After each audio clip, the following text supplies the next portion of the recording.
এই যে আপনার মাননীয় প্রধানমন্ত্রী আর মাননীয় স্পিকার কথা, এটাকে আমরা বাদ দিতে পারি না।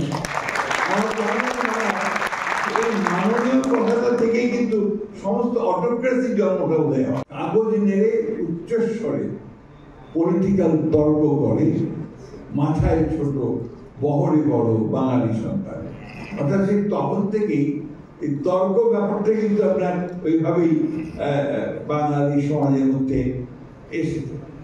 এটা আমি নেগেটিভ হইতে বলি এই জন্যে, তারপরের যে লাইনগুলো আছে হচ্ছে ইহার চেয়ে হতেন যদি আরব বেদুইন, চরণ তলে বিশাল মরু, দিগন্তে বিলীন, ছুটছে ঘোড়া, উঠছে বালি, চলেছে নিশিদিন। অর্থাৎ গতিবাগের কথা বলা হয়েছে। তো আমি একটু সমালোচনা করতে গিয়ে ওই মাথায় ছোট বহরে বড় বাঙালি সন্তান কথাটা বলতাম।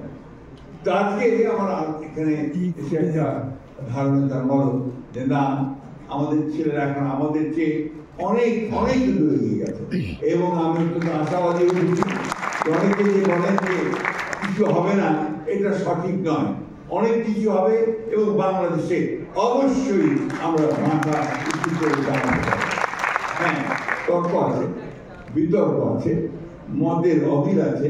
যে কথাটা কিছুক্ষণ আগে এখানে অনেকে বলছিলেন যে আমি তোমার সঙ্গে একমত হব না, কিন্তু তোমার মতকে রক্ষা করার জন্য আমি আমার প্রাণ পর্যন্ত বিসর্জন দিতে রাজি আছি। আমরা এটাতেই বিশ্বাস করি, আমরা লিবারেল ডেমোক্রেসিতে বিশ্বাস করি।